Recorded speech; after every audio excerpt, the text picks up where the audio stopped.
What did you miss in this Gojo vs Sukuna fan animation? Now, before I get into the analysis, kind of obvious, go watch the video. It's 8 minutes long, but you will not regret it. It is some of the most high quality, jaw-dropping animation you'll see for a while. When people hear the term fan animation, they're usually right to assume that it won't be of the same quality as an official animation, but this time that assumption is very much incorrect. This is a ridiculous feat of hard work, and it is insanely gorgeous to look at. It just goes to show how much talent fans can express when they have true passion and love for a series like JJK. This video has so many little Easter eggs and references to stuff from all over, not just Jujutsu Kaisen as a series, but also the fandom itself, which is really cool. And one positive of note, which is something I don't think I've seen anyone talk about, is the fact that they did something very simple.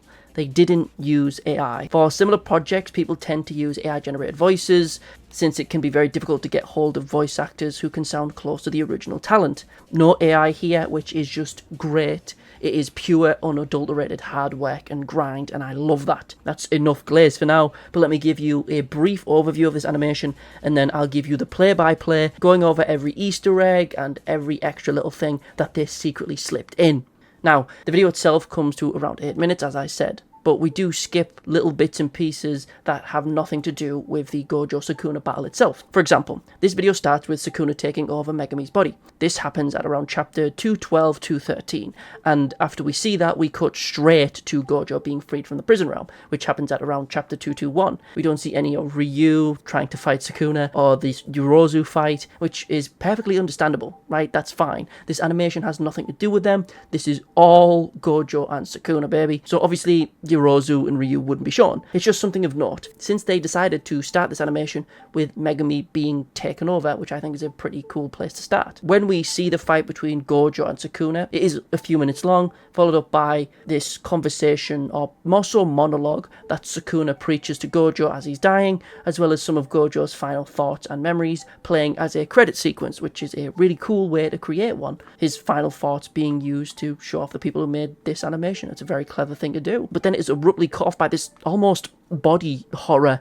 Well, not almost, this is straight up horrifying. The credit sequence is cut off by a transformation sequence of Maguna turning into his four-armed original Sukuna self in a highly brutal fashion. The video itself ending on Sukuna's new form, tattoos appearing on his body, as well as a wide grin as the screen cuts to black. That's the quick rundown version of this video, the TLDR if you will, but since we are literally going into this frame by frame now, I thought it'd make sense to give you a quick version before we get knee deep into this animation. So now let's get into the nitty gritty and go over all the hidden meanings and references and messages that you've probably missed. The animation itself, as stated prior, starts off with Sukuna reciting his binding vow with Yuji, the one he made after the detention facility, the one that brought Yuji back to life at the cost of giving Sukuna the ability to take over his body at any point for 60 seconds, if he were to chant the word Enchain. Of course, the main gimmick of this binding vow is that Yuji completely forgets that he made it, and this binding vow was made specifically all the way back in episode 6 of the anime, or chapter 11 of the manga. Then it is finally taken advantage of here, which, as I mentioned, is chapter 212, a whole 201 chapters later. Then we see what appears to be Megami's innate domain, an endless horizon of clouds and blue skies, something very similar to the opening of Tokyo Ghoul of all things. But then, as Sukuna takes over Megami's body, the clouds and skies turn red. Megami gets pulled into his shadow as he seemingly attempts to summon Maharaga. Megami trying to summon Maharaga? But what a surprise. But Sukuna interrupts him, corrupting his innate domain and making it his own, looking the same as it did when Sukuna was inside Yuji's body. This isn't really a concept we really saw in the main series. Someone straight up taking over someone's innate domain is a really cool concept to think about. Also, as Sukuna takes over, Megami, he pushes him into despair, into this abyssal body of water we will see him in later. The past memories being grabbed by their current, more corrupt selves. Maybe that's just me, first time. Until Sukuna grabs the child Megami from his memories and forces it to make a smile, as Sukuna's tattoos appear across his face. Two things are very interesting about this sequence. Firstly, the thing that a lot of fans may be able to notice is that this shot specifically is more than likely a reference to this colour page, which foreshadowed Megami being taken over by Sukuna. And also from a visual standpoint, this is more contentious, but personally, I personally believe this visual may be inspired by the fight between Obito and Kakashi. but it's the first image that came into mind upon seeing this visual. Then we get a quick title card, not using the usual logo, but using some stylized text instead. The camera behind the text scrolls through Shinjuku as the background fades into a bright red. We see crows flying over the battlefield, more than likely Mei preparing to watch and stream this entire ordeal. Megane starts strolling down the street towards the meeting place, a smile appearing on his face as he does so. We then cut to Gojo's first appearance after being freed in chapter 221, tracking down Kenjaku. This shot specifically is really cool, as in the animation, as you can see, a young Geto is in place of Kenjaku until the wind blows some grass innocuously over him, turning him into Kenjaku. Maybe this is in reference to how Gojo looks at Kenjaku and still sees Geto, or how Gojo intended for both Geto and Kenjaku to die on the same day, so there would be only one day for the two's deaths. We then see Sukuna sat waiting for Gojo's appearance, just as we see him do in chapter 223, patiently waiting for this generational battle to begin. We then see a visual from the chapter prior, chapter 222, Gojo walking coldly towards this battle, unblinking, silent, cold. Then we just cut straight into their iconic poses from the start of their battle. Of course, from directly after the 200% hollow purple. The posing itself we see is from chapter 224. Now, as I said earlier, this clearly isn't a one-to-one with the manga, and the first scrap between these two is a perfect example of this. We see the two of them swapping hands until they seemingly clash black flashes together, which is so cool. It just goes to show how much of a fun reinterpretation of the Gojo Sukuna fight that this is, as Megane never black flashed. For one, Sukuna did against Maki, Choso, etc., but he never did against Gojo. Also, on a visual level, it's clear they've taken some visual iconography from Ninjaristic Ninja, our glorious king. Choosing to make Sukuna's cursed energy bright red, yes, is clearly inspired by Ninjaristic Ninja's classic MMV. Yes, while we rarely see Sukuna's cursed energy in the anime, when we have, it's kind of a black with red hue. Similarly, in Cursed Clash as well, it's viewed the same. We never really flatly see Sukuna's cursed energy, but here, they've chosen to make it bright red to match Ninjaristic Ninja's iconic and goated manga animation, because that's how people interpret Sukuna's cursed energy now. There could be some argument as to whether or not Yuji's cursed energy in the detention facility was Sukuna's red cursed energy, but I doubt that. I feel like this is more clearly inspired by Ninjaristic than anything else. After the black flashes and a couple of thrown slashes, the two do their first domain clash, the posing obviously in reference to chapter 225, but when we see them do their hand signs for their domains, the art style is clearly taking inspiration from Sukuna in Shibuya. I mean, just look at it. When the two clash, a melee ensues, as Sukuna seemingly wins the Battle of Domains, Gojo healing with RCT all the while. Sukuna then charges at Gojo, as we see posing and artwork very reminiscent of Sukuna's attack on Maharaga. The two of them just kind of break away from the domain and begin to sprint through a nearby office building. This obviously being a reference to Sukuna's battle with Jogo, where he bullies him through an entire office floor while sprinting like a character from Devilman Crybaby. But the sprint comes to an end as Gojo punches Sukuna into an elevator. However, this scene aims to build on the audience's ability to notice that this is a reference to the fight at Shibuya by having Gojo replicate one of Sukuna's iconic shots from his fight with Jogo, where he both scares Jogo and the audience, and Gojo here does the same, as a fast-paced movement towards the camera with a close-up of Gojo's face appears. However, when Gojo does it, the artwork is not only gorgeous and has some light symbolism, I mean, duh, he has 6 eyes, get it, like the 6 eyes, but this artwork just looks so cool, man. I love this shot to bits, and how not only is it referencing Gojo's abilities, but on a meta level, it is referencing Sukuna's fight in Shibuya. This is genuinely peak. But this sequence is not perfect, as the floor Gojo punched Sukuna on was floor 6-7, because of course there was a friggin' 6-7 joke. Jesus Christ, it's everywhere. Even Kiyosama is doing 6-7. Wipe this meme from the face of the earth. But after that, Gojo lunges at Sukuna and hits him with a red. This in turn, of course, being a reference to the red Gojo shot at Sukuna when inside their first domain clash in chapter 226. And despite being hit with a red, Sukuna is still smiling. Sukuna sends slashes towards Gojo, and again we get some animation calling back to the style scene in Shibuya, and it of course looks absolutely gorgeous. I cannot glaze it enough. But as the slashes hit Gojo, they go straight through his neck, and this is most likely referencing Sukuna's victory in the first domain clash, as The chapter 225 ended with Gojo's neck being slashed, which was a whole debacle in the JJK fandom. Also, as Gojo sees these slashes, a Family Mart logo is in the background, which is just a Japanese convenience store chain, which isn't really much of note. It's just interesting to see that in the background. I mean, not everything in this animation is strictly a reference. We also see a Toyota logo in the background and another Family Mart logo. It's kind of weird just seeing those logos in this context.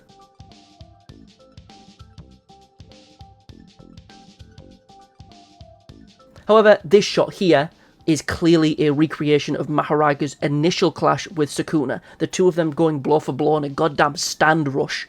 Sukuna gets knocked back and then pulled back in with blue, and Gojo hits his iconic cross counter pose that we see all the way back in chapter 230.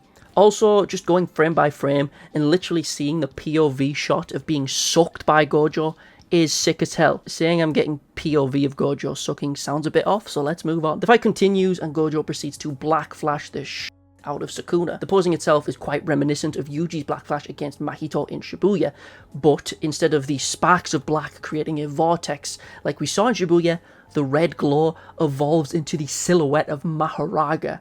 We then see a shot mirroring that of chapter 232, when Sukuna makes Maharaga appear out of his shadow after being black flashed, and in turn, this is followed by Maharaga breaching Gojo's infinity with the Sword of Extermination, slicing through him. This is a different shot in the manga, but the action is still the same, the sword that encroaches on life. Sukuna then brings Agito into the fray, just as we see in the chapter after 232, which is then interrupted by purple lightning and Maharaga's wheel spinning. Maharaga then immediately cuts off Gojo's arm, this shot perfectly mirroring what we saw in chapter 234 in the manga. We get it from multiple angles as well, which is a fun little pattern we've been seeing more and more within Jujutsu Kaisen. Gojo then fires off a blue towards Agito. Then we see Sukuna getting ready for the final part of this battle. This time, however, unlike the manga, it seems like Meguna is wearing slightly different clothes, slightly different attire. Instead of having the full top layer of his clothes, the white part of his robes were blown off away from the blue, leaving him just with his undershirt. Gojo then of course regrows his arm, as seen in this iconic page from chapter 235, which then immediately is followed up by a hollow purple, the background of course being reminiscent of Gojo's first hollow purple. Then Gojo spreads his arms wide, unleashing his final hollow purple, as Meguna and Maharaga look on in horror. As Gojo looks on triumphantly, the screen cracks. We rewind throughout the entire fight, and we are brought back to Gojo's initial release from the prison realm. And we call back to that original question from all the way back in chapter 3. Who's stronger, him or you? As Gojo responds with a smile and his iconic phrase, we cut back to reality, to the last moments of his battle, to his torso falling to the ground. Ad break. This is an ad break to plug nothing, as I'm not sponsored. I get plenty of emails, but I can't tell which ones are fake and which ones are real anymore. So all I'll say here is like and subscribe, maybe say hello on Patreon. Back to the video. An aeroplane then flies overhead as Sukuna begins to explain the inner workings of Maharaga. The airplane, of course, referencing the airport in chapter 236, where Gojo has a discussion with all of his dead friends, talking about his life and what happens next. Or it may also be a reference to Modulo, of all things, where we saw a very similar visual. As Gojo lies as an armless body on the floor, he writhes around a little as Sukuna walks towards him. We then get this beastly piece of artwork of Maharaga and Megumi. I mean, just look at them. This is the best Megumi has ever looked, unironically, okay? We then see Yuji and the other onlooking sorcerers reacting to Gojo's death, as we also saw in chapter 236. Also, why is Miwa the only one giving, like, full-blown tears right now? Like, she knew him the least out of these people. She got, like, a signature from him, and that's about it. Sukuna then finally explains how he created the wild-cutting slash, as we get this page, of course, mirroring the extra page from chapter volume 10.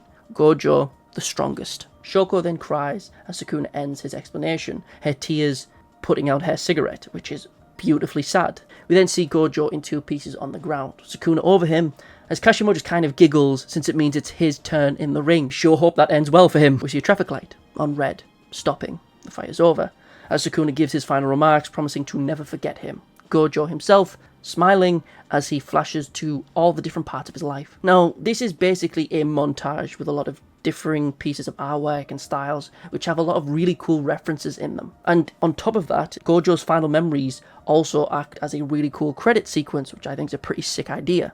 However, the first image we kind of see is impossible. Now let me explain. We see an adult Gojo looking over his second year students, Yuta, Maki, Inumaki and Panda. How is this impossible? Well, Maki has her injuries from Shibuya, whilst Panda still has his large body, which he lost during his scuffle with Kashimo.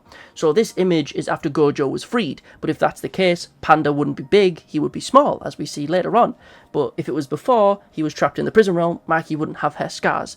It's not that deep, to be honest, but it just stuck in my head for some reason. Then we see the hidden inventory trio taking a selfie together, Gojo giving someone some chocolate, probably Geto.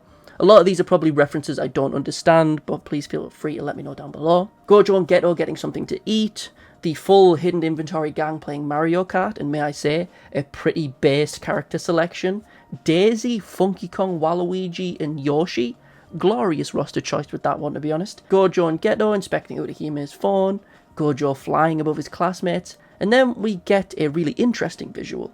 This image of Gojo during some sort of ceremony is actually a reference to an old sketch from Gege that he made a while ago, showing Gojo's coming of age ceremony before he joined Jujutsu Tech. And the artwork shown in this fan animation is clearly a representation or interpretation of that. It's a neat visual for mega fans that shows how much the creators of this animation love JJK, but it also makes sense as these credits are kind of Gojo's final moments for the most part, his final thoughts going through his memories as his life flashes before his eyes. Then of course we see Toji's demise after eating a hollow purple in the reflection of his blood on the floor alongside his arm.